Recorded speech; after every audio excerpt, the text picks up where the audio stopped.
Welcome back to Movie Recaps. Today I will show you a biography, comedy, drama film from 2011, titled The Intouchables. Spoilers ahead. Watch out and take care. One late night in Paris, Driss is driving his employer Philippe through the city. When waiting in traffic gets too boring, Driss breaks the speed limit and begins driving quite fast, dodging other cars and not caring about traffic signs. This causes the police to go after him, and Driss bets €100 that he can lose them. But after driving under a bridge, the cops catch up by ambushing them from both sides. Driss doesn't look too worried though, and this time, he bets €200 that he can get them an escort. The cops make him leave the car and he starts acting then, behaving offendedly and telling them Philippe can't move and he was taken into the hospital. The officers find proof of this when they find a wheelchair in the truck and, when approaching Philippe, they see him convulsing, which is also an act. Seeing as it's an emergency, the cops forgive Driss for breaking the speed limit and offer themselves as escorts on his way to the hospital. To celebrate winning the bet, Driss plays September by Earth, Wind and Fire, and when they arrive at their destination, he shares a smoke with Philippe as soon as the cops are done. Driss promises he'll handle it and drives them away just before the hospital staff could find them. This friendship began many months ago. Philippe and his assistant Magdali are holding interviews to find a new caretaker for him, but it isn't going too well, because all applicants have very standard or awkward answers to their interview questions. But they're suddenly surprised when Driss storms in, ignoring the fact it isn't his turn quite yet, because he only wants some papers to be signed saying they won't hire him so he can get the unemployment benefits. He's blunt and a little rude, even hitting on Magdali, but Philippe finds him amusing and asks him to come back the next day for his signed papers. Driss goes back to his home in Humble neighborhood and tries to take a bath while all his little siblings bother him, only managing to get it done in time thanks to his sister Mina, who was a bit older than the others and more responsible. While waiting for their mom to arrive, he looks through the window and notices his brother Adama getting out of a suspicious car. When the boy enters the apartment, he just says he was at school and leaves again after driving his bag, causing Driss to be even more sure that he's up to something. In the evening, his mom arrives, and he gives him a Fabergé egg he stole and tells her he's been away on vacation when she asks. She isn't happy to see him though, because he disappeared for 6 months and never called, and now he's shown up out of nowhere as if her home was a hotel. As she's absolutely done with all his lies and she has other children she has to take care of, she kicks him out and tells him not to come back. Driss spends the night having a smoke and some snacks with some neighborhood friends. The next day, Driss goes back to Philippe's house for his papers, and he's received by the housekeeper Yvonne, who shows him around the place and tells him about Philippe's daily routine. She also shows him the room he would dig for himself with his very own bathroom. Driss can't help staring at the bathtub before he's dragged to see Philippe, who offers the signed sheet of paper but also a job opportunity. Driss accepts the 1-month trial, and Philippe tells him he bets he won't last 2 weeks. After bringing his things to his room, Driss is taught how to take care of Philippe.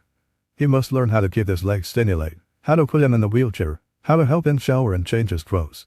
Things get awkward when Driss discovers he must put on him some high stockings and even clean his butt after Philippe uses the bathroom. But no matter how much he complains and says he won't do those chores, he ends up accepting them as part of his job.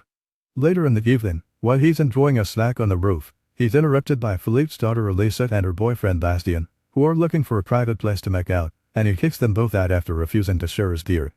Driss quickly gets used to the daily routine with Philippe, even if at first he does make some mistakes he learns from, like handing the phone to Philippe instead of putting it on his ear or forbidding the baby monitor while having a bath. He also learns to organize his mail in different folders, most of the letters he opens for Philippe, but there's a series of private ones he isn't allowed to look at. When he finds a flyer promoting female escorts, he decides to start a file just for those instead of throwing them in the trash as Philippe says. It's not all work in this new life though. Driss still makes sure to have a good time. He keeps trying to hit on Magdali to no avail, and sometimes calls escorts to join him in bed. One morning, after Yvonne comes to his room to scold him for being late, she finds some dangerous weapons in his bag, but she doesn't comment on them yet. Driss' work today is to drive Philippe around, but he refuses to put him in the back of a van as if he was cargo, so instead, he takes him on one of the fancy cars that don't see much use. Philippe, who first thinks this isn't suitable and says they should be pragmatic, is soon getting excited at the idea of a faster, less boring ride, although Yvonne still disapproves. When they try to leave the building, there's a neighbor parked at their entrance, ignoring the sign on the door that says it's forbidden. Driss wastes no time and goes after the guy, grabbing him by the front of his shirt and threatening him until he moves the car. Philippe is impressed by his actions, but Yvonne, once again, disapproves. The pair goes to a museum, where Philippe is planning to buy a piece of artwork that Driss considers not worth the money because it's just a red blotch on the canvas. Afterward, Philippe meets with a relative of his, who tells him everyone is worried about Driss since he can be violent.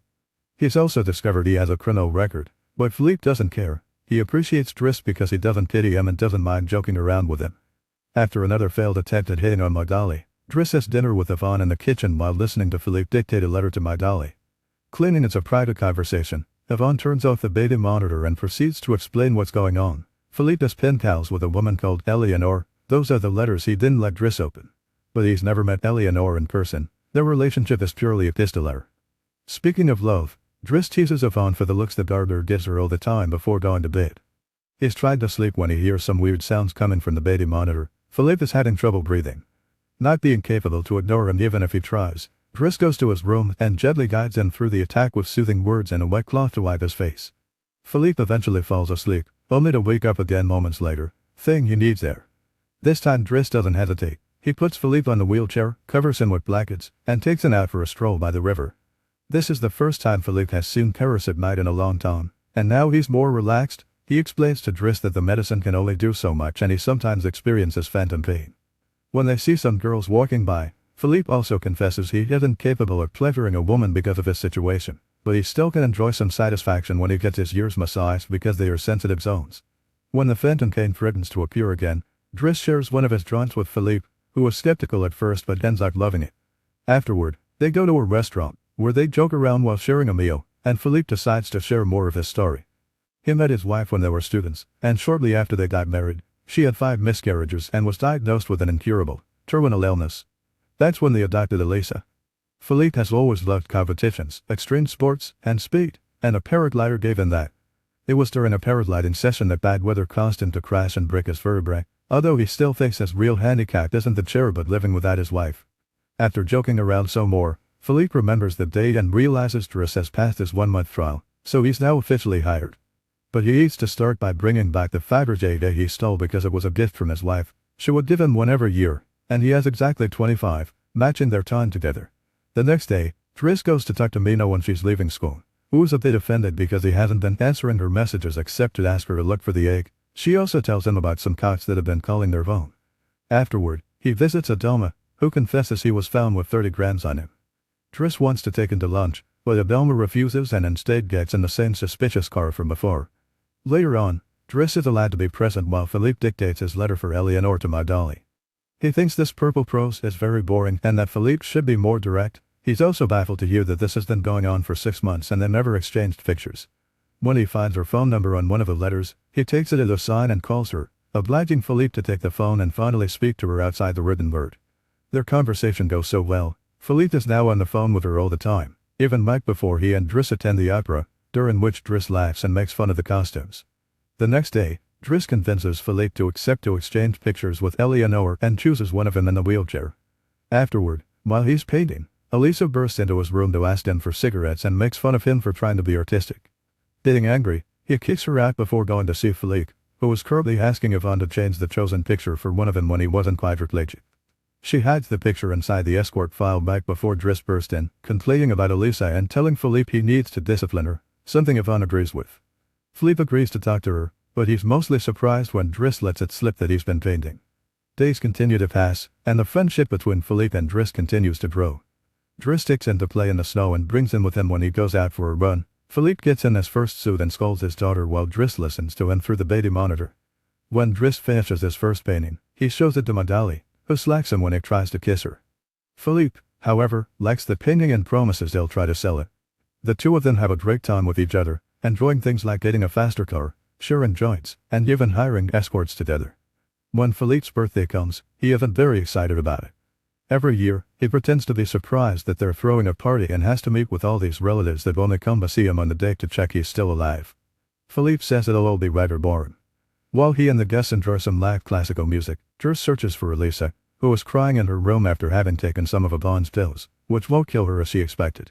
The reason why she's sad is that Bastien broke up with her and called her a tart, so she asks Driss to talk to the boy, which he accepts to do for a price. Meanwhile, Philippe is showing Driss painting to his relative and manages to convince him to buy it for 11,000 euros. Driss goes back to the dining room and chats with Yvonne, who tells him Magali is in a relationship with someone named Fred, but things are rather rocky at the moment, giving Driss hope. As the party begins to die down, Philippe makes Driss listen to some of the most important songs in classical music history, but he can only joke in response.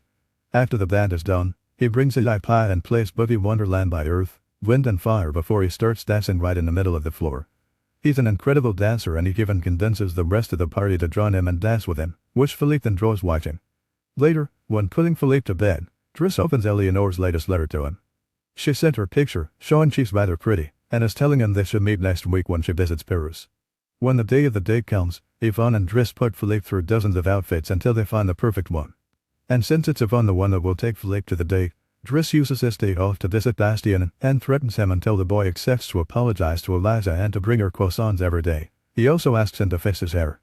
Afterward, he visits his mother at work, but only to watch her from afar. At the restaurant, Yvonne and Philippe are waiting for Eleanor, who is very late. After waiting for an hour, Philippe gives up, calls Driss to ask him to take him away, and then leaves the restaurant without noticing Eleanor is arriving at the same time. That same night, Philippe takes Driss within in his private plane and gives him the money he got for selling the picture, making him immeasurably happy. They make it to the countryside the next morning, and Philippe decides to go paragliding, dragging Driss within as well. Driss doesn't want anything to do with it, but after initially freaking out, he ends up enjoying the experience. When they return home, Adama is there waiting for Driss and gets scolded when he sees the stars on his face. Adama will still not tell Driss what's happening in his life though, so Driss makes him wait in his room while he calls Mina to tell her not to worry and goes to put Philippe to bed. Philippe, however, isn't sleepy yet. After making Driss look at a painting with him, he asks him about his family, which Driss at first doesn't want to talk about but eventually gives in. It turns out Adama technically isn't his brother and his parents aren't actually his parents, they're his aunt and uncle. They fetched him from Senegal when he was 8 because they couldn't have kids, and his real name's Bakari Bassari, but because other kids had that name, they called him Driss, and that became Driss. One day, his aunt miraculously was able to conceive, and after his uncle died, there were other men and more kids as well. In the same way Driss had talked to him about Elisa, Philippe points out that Adama needs discipline, so he fires Driss so he can be there with his family because he can't spend his whole life taking care of an old man. The next morning, after Bastien has brought his daily croissant while wearing a better hairdo, Driss packs his bags and gets ready to go. Madali comes to say her goodbyes, and when Driss tries to hit on her one last time, Madali introduces him to a significant other Fred, which is short for Frederic. Turns out Madali isn't interested in men, and Driss gives up on the spot. On his way out of the house, he gives the baby monitor back to Yvonne and teases her for having lied to him about Madali just to mess with him. In return, she gives him the escort file he had started, and he's disappointed to find the picture he had chosen is hidden there. Driss throws away the file, but he keeps the photo for himself. Once outside, he finds a car once again blocking the entrance, so he asks him to move away even if he doesn't work there anymore. When Adama calls him out for it, Driss says it's a matter of principle. A few hours later, the two brothers go pick up their mother at the station while back at the house. Philippe is having his first dinner together with his new caretaker, who is stuffy and boring, and Philippe decides to leave him without even having a bite. Since Yvonne is out on a date with the gardener, nobody is there to scold him for it. As days pass, Driss goes back to his old life. He hangs out with his old friends again and tells the guys from the suspicious car not to bother Adama anymore. When he goes to an interview he doesn't have enough experience for, he manages to win over the employer by calling himself pragmatic and using all the art knowledge he acquired while working for Philippe. This lands him a job as a driver. Philippe continues to dislike his new caretaker and is in a constant bad mood. One night, he refuses anyone in the house to help him with his phantom pain, so Yvonne calls Driss and asks him to come over. That's how they find themselves in the situation from the beginning, with the cops chasing after them first and escorting them to the hospital later. After that little adventure, Driss drives Philippe to the coast, and the sight of the sea helps Philippe calm down. Sometime later, Driss takes care of Philippe's overgrown beard before taking him to a restaurant for lunch, but he doesn't stay because someone else will be making Philippe company today. Driss wishes him luck and finally gives him back his egg before leaving, and Philippe starts worrying about being alone until he sees who his date is, Eleanor, who is delighted to see him and doesn't mind the chair at all. The real Count Philippe Pozzo di Borgo now lives in Morocco. He has remarried and has 2 daughters. The real Driss, actually called Abel Yasmin Sella, has his own firm and is also married with 3 children. The 2 men continue to be very close friends to this day. Make sure to subscribe and turn on notifications so you can watch more videos like this. Thanks for watching.